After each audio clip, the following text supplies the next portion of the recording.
Welcome to Scary Story Podcast, where I tell short, original stories made to unsettle you.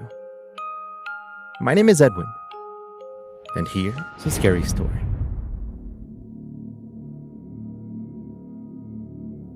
It was almost 5 a.m. when I first saw the headlights through the glass above my front door. My brother had finally pulled up to the driveway, and I jumped out of the third step on the stairs where I had been waiting all night. It was too cold to be outside, or else, trust me, I would have waited there. But I had no time to even grab a jacket, and the dark hallway just above the stairs felt like it was calling my name. I stood there, by the door waiting for him, and when I finally heard the keys, I heard him gasp at the door opening by itself. But it was me. I tried to whisper to him that it was me, but instead I burst out crying. November was a tough time for both of us. Memories of the holidays were not something we looked forward to, and our Thanksgiving would consist of pre-cooked plates that my brother would get for us at his job. Most of the time, he chose to exchange the full turkey for coupons or cash since we did not want to risk burning it in the oven. Still, we made it work. And I think back on those times with a smile on my face. And yeah, even when I remember the dark ones. He sat down next to me, his shoulder towering over my crouched body as I told him what I had seen. Despite him being tired and it being chilling outside, he sat there in silence, waiting for me to get it together. And once I did, I explained what happened. My brother would go to work a little after 9 at night, leaving me in the empty house that my mom and dad had left for us to take care of. Despite the many tears and cries over not wanting to leave the apartment we all had, my brother wouldn't be able to make ends meet, and I was too young to work, so we moved into the house we had left many years ago. I was in my room, the one that had at one point been my brother's bedroom when we had been younger. Boxes lined the wall opposite to the window, and the door, the one that had access to a small storage area, was next to my bed. Nobody used it. I had never opened it because of how creepy it was. But in some vague memories, like flashbacks I would get at random times, like when a certain smell hit me or the sound of a cat outside the window started, it would bring back conversations with my brother about the door. This one night, I had been going through one of the books that I needed to do for school. It was like an extra credit booklet with parts where you'd read a paragraph about something and then answer 4 or 5 questions immediately after. I had been lost thinking about that last story, the one about the pirates trying to exchange their stolen gold for something useful, when I heard it. A light tapping, like a key against a door when you can't find the keyhole in the dark. My shoulders went up to my ears, and my brain held my head back from turning toward the sound. I was alone in the house, and even though my brother and I would blame things on the rats and the cats that would crawl through the cables that came from the light post on the corner, as far as I could remember, nobody had heard the sounds coming from inside of the house. I twisted my neck slowly toward the door, making up my mind to run away if the tapping came back. And I sat there on the bed, the old light bulb glaring right above me for about 5 minutes. There was no movement, and I was trying not to breathe until the sound of my heartbeat took over my eardrums and I could hold it no longer. But then, I relaxed my shoulders. I took a deep breath and reached to grab the pencil in front of me, when once again, I heard it. Without a doubt, the sound was coming from inside the door. I could make out the sounds of a doorknob, softly, like when I would sneak out into the kitchen for another slice of pie in the middle of the night with my brother, pressing against a doorknob to keep it from rattling. I stretched my left leg out toward the edge of the bed, ready to take off toward the hallway, when I froze. The door opened.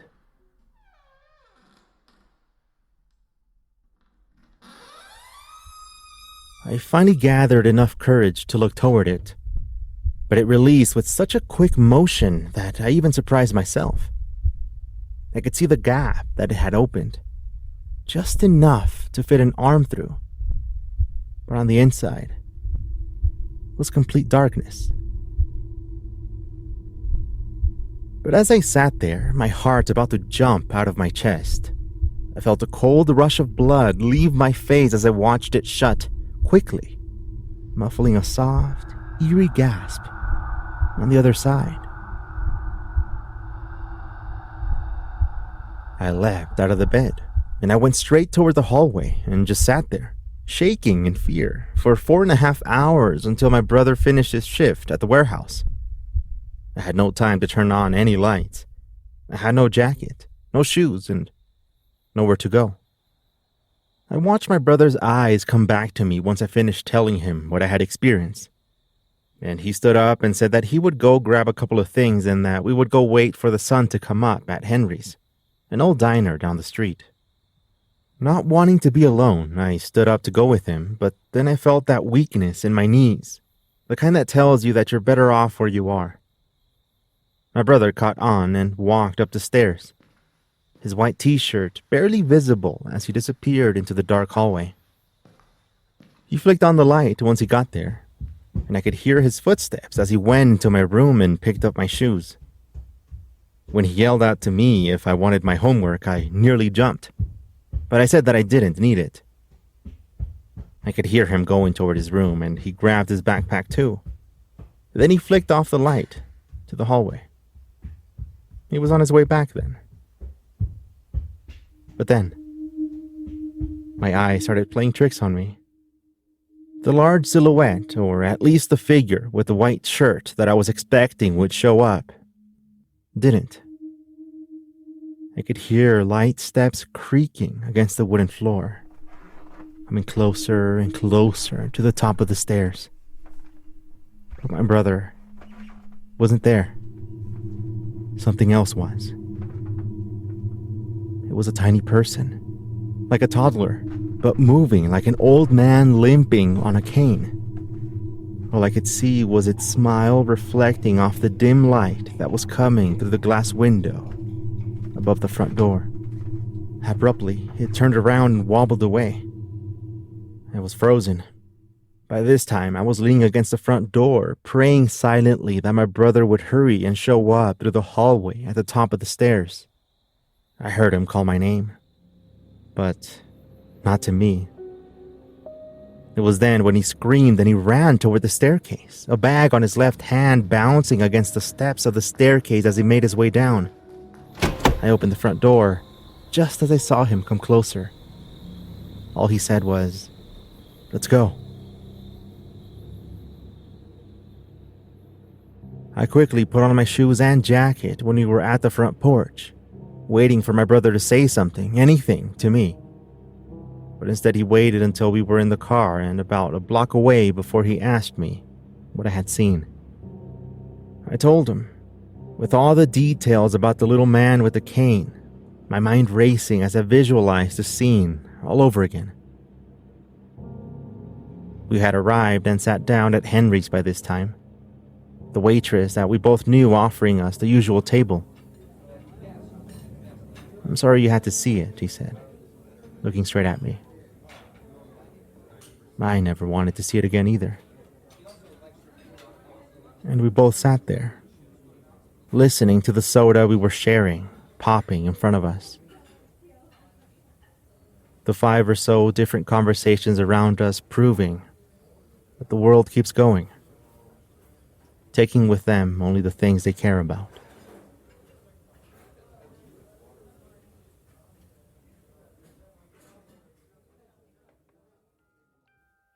For my other show, True Scary Story, I've been searching for stories of truck drivers and their strange experiences. So if you know of somebody, either in English or in Spanish, who wants to tell their story, whether it's a truck driver story or not, reach out. In the meantime, here's a tale to kick off the topic. The End of the Road.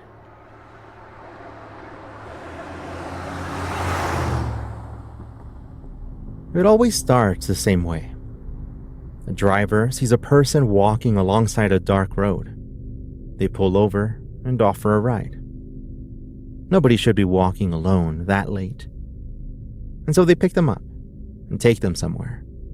But when they reach their destination, the passenger is gone.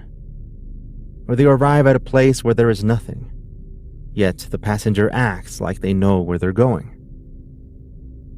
Well, not far from one of the truck stops in the northern part of Arizona, I was stuck. This time I wasn't driving the semi, but driving back home after almost a 4-day trip on my truck. I was tired, I will admit. If you're not a highway patrol, you won't care anyway, but I skipped the truck stop in exchange of getting home half an hour earlier. Unfortunately, these places have something that I desperately needed and forgot to check for in my tank. Gas. And so my pickup truck sputtered to a stop along the turns by the hills to the east. And I had just enough speed to reach a wider area to stop, like a little nook on the side of the road, between some dry trees and rocks.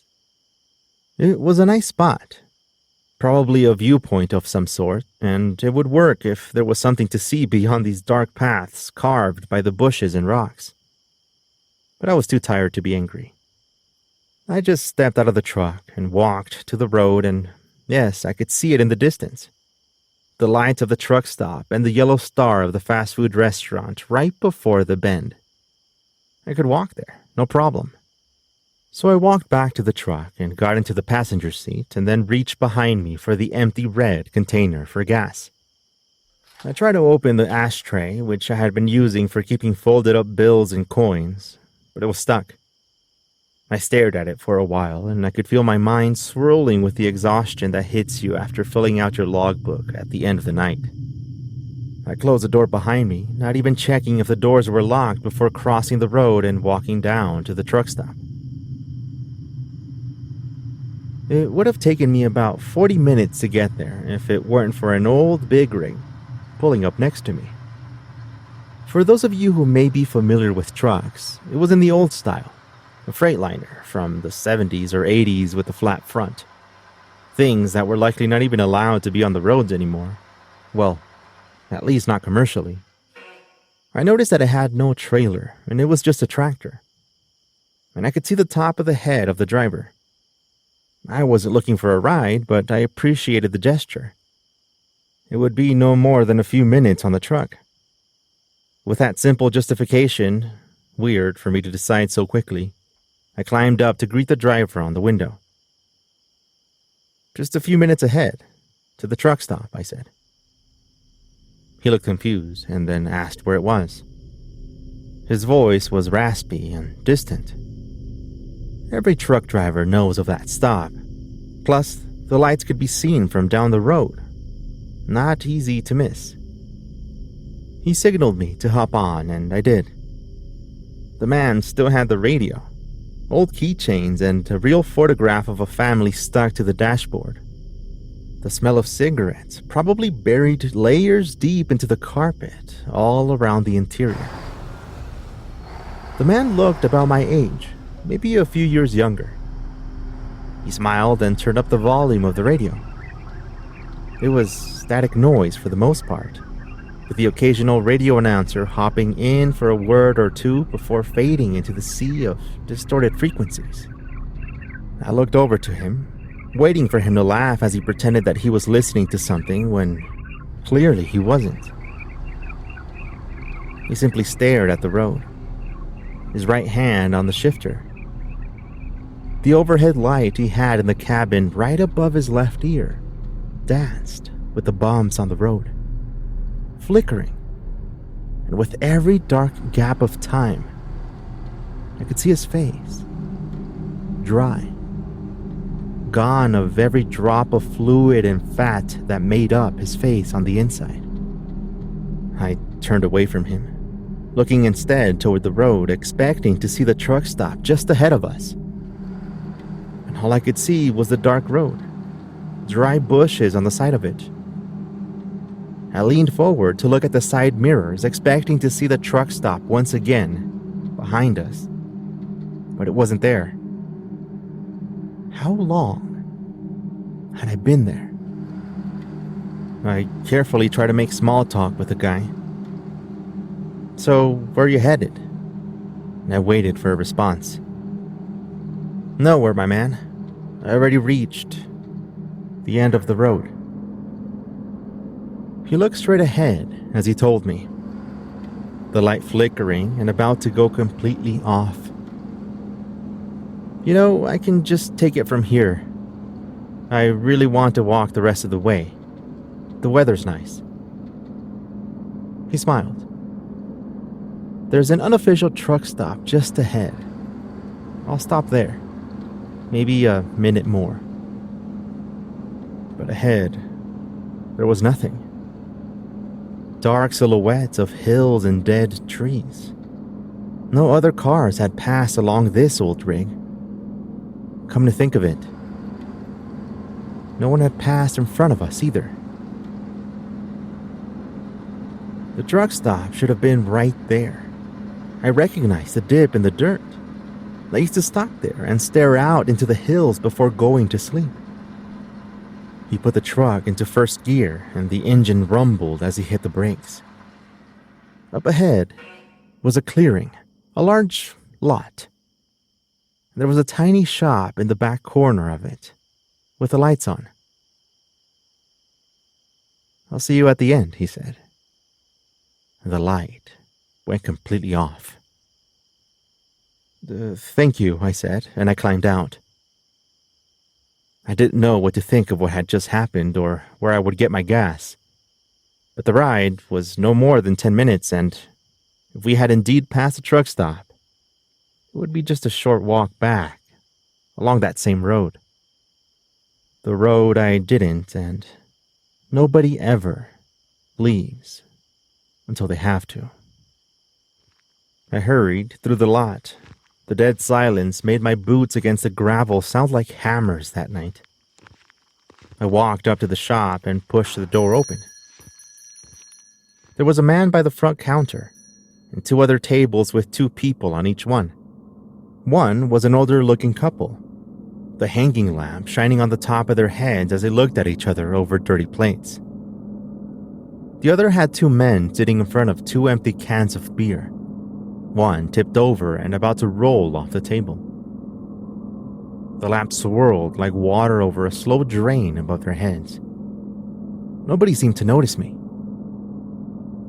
The shop had a long chair for people to wait to be seated or to hang out by the door, and I took a seat, trying to think of something else to do. I grabbed my cell phone from out of my pocket and stared at the icon at the top as it scanned for signal. But the bars of the icon, with every flicker, got a little bit larger and filled the screen. I looked around me, and the rhythmic on and off of the signal took over the windows, the shop, and the lamps, growing brighter with every second, so much that I had to close my eyes. But even through my eyelids, that brightness wouldn't go away. I opened my eyes to a dim purple sky and a silhouette standing over me. It was signaling me to roll down the window. I was back in my small pickup truck. My hand was grasping onto $4 and change, some of it on the floor now. The empty gas container was resting on the back seat. The sound of an idling truck was the only sound around me, suddenly shadowed by the man standing by the window. "Hey man, are you all right? Do you need help?" "I must have fallen asleep," I said, smiling. "Do you need a ride?" "To the truck stop, yeah, if you can. Just need some gas." He nodded and pointed at the big rig, a solid Mack truck just across the 2-lane road. "Scared me there," he said. "Had a strange night, I'll tell you," I replied. And we talked for a few minutes before the truck stop came into view. His words, the ones about me on the side of the road not being the strangest thing he's ever encountered on that highway. His yellowed beard showed some of the years of experience he had along those roads, and he was proud of it, and the stories he had gathered. "You know," I said, just when I was about to climb out. I had a strange dream about an old Freightliner. Flat front. Blue 78, no trailer in the back, he interrupted. Yes, I said, quietly, waiting for him to continue. That was Greg. Again, not the first time I've heard of it. His brakes failed back in the day and he fell off one of these ditches, taking out an old shop back when this truck stop was just a lot. Ask them about it. They have pictures. See you later, kid. Getting back on the road. I shut the door, and as I was paying for the 2 gallons in the container, I asked the attendant about the pictures behind her. It was an old shack-looking shop, familiar to me. A large window by the front door. The same one I had seen. I thanked them and walked right back on the road. And along that walk, I thought of the dream, of that experience, and that if perhaps it had some sort of significance to my own life, but I couldn't find one. To me, it was just a pause, to go back for something I forgot, to carry it with me along an old road, and continue with mine.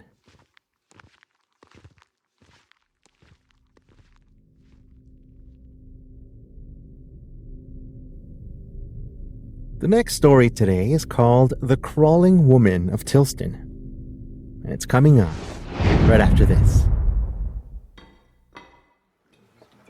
My grandpa tried to defend my poor mind when they were talking about it over dinner. Now, these dinners aren't like the ones you're used to. Everyone, even our neighbors sometimes, would join.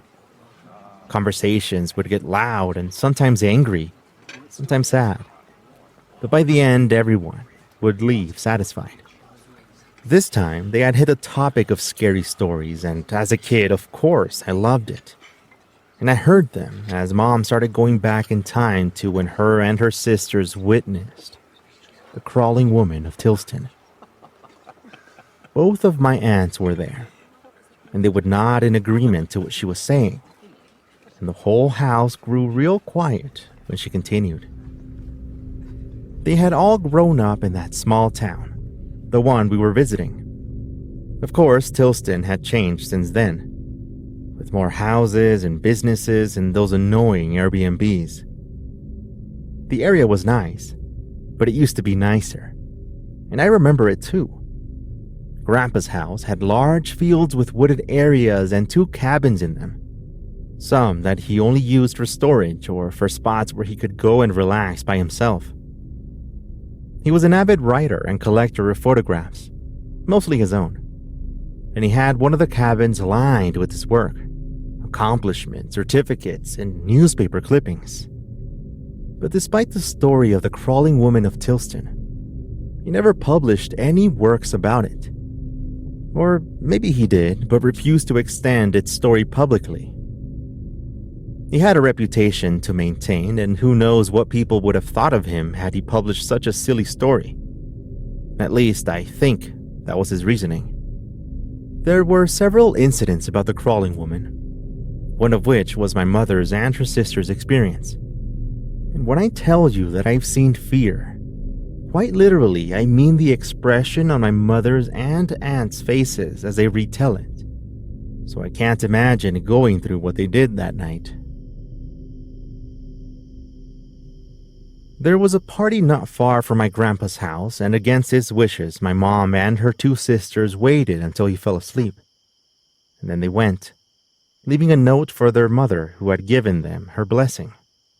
The only condition was that they would be back before 1 in the morning. No excuses, no exceptions.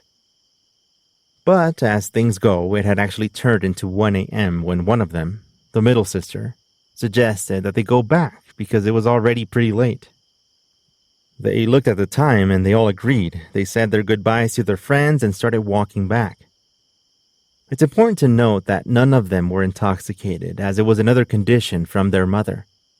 And if she stopped defending them from their father, then all hell would break loose. They obeyed her rules religiously, except for this time when they were going to be home pretty late. The streets around that area are paved now, but back then they were mostly dirt roads, or poorly maintained ones, and lit? Not in the slightest. They would go for long stretches between properties, and while walking around, you could see the farmland, mainly corn and vines, all the way to the gate for Grandpa's house. Of course, there was a way around the gate that would get you to the front door a bit faster, and that was by going through Mr. Kane's property, an old man who lived alone. And that's usually what the three sisters would do. As they squeezed through the wooden fencing, one of them, my mother, got her dress stuck on a nail that was sticking out, tearing the base of it into a loose flap, almost completely tearing off a section of about the size of a small hand towel. And they walked through the dark paths between the trees, the lumps on the ground of thousands of mushrooms. As children, they used to go and wander around there, thinking about the many fairies that would lurk in the fields, like a forest with butterflies, rodents, and birds. And it was one of their friends, a little girl named Kathy, who claimed to have found a tiny house of a fairy once. They searched for months, but found nothing. I'm sure it went through their minds as they walked in near complete darkness if those fairies were real. Nothing to be afraid of, supposedly. But little did they know, they were about to have an encounter with a creature. As they were approaching the end of the line of trees, the younger sister heard a rustling sound behind them. They all turned around, but couldn't tell if they were still with their own company. A little bit of light was shining through those trees near the edge that night. The moon, full, I think they said, when they saw her. Her hair in a loose braid, dark and dragging along the dirt. Her teeth reflecting off the moonlight as she twisted along the ground and walked toward them. Neither of them is sure which one screamed first, but my mom remembers how she froze in place, claiming that her legs were not responding. The thing was getting closer and closer to her, and she remembers her hand being tugged by this thing, her dress being pulled just enough to rip out the flap that was hanging loose off her dress. Her sister's scream shook her out of the trance as they both took off running without stopping all the way back to the house. They caught their breath once they were at the porch, and then they quietly opened the door and snuck into the room all three shared. They hadn't said a word to each other.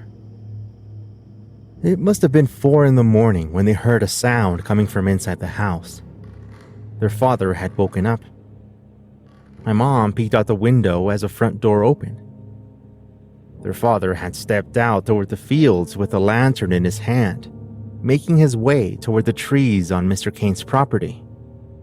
Like I said earlier, he was a writer, and writers have strange habits.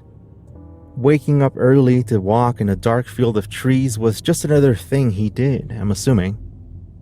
But he never liked that story, and everyone knew that. It was only the youngest of the 3 sisters and the oldest, my mother, who were obsessed over this thing. The middle one was always quiet about it, in the exact same way as my grandpa. She was the one who knew how my grandma was able to fix my mother's dress that morning, with the exact same cloth that was missing. Well, aside from grandpa, he also knew. But he would never tell anybody.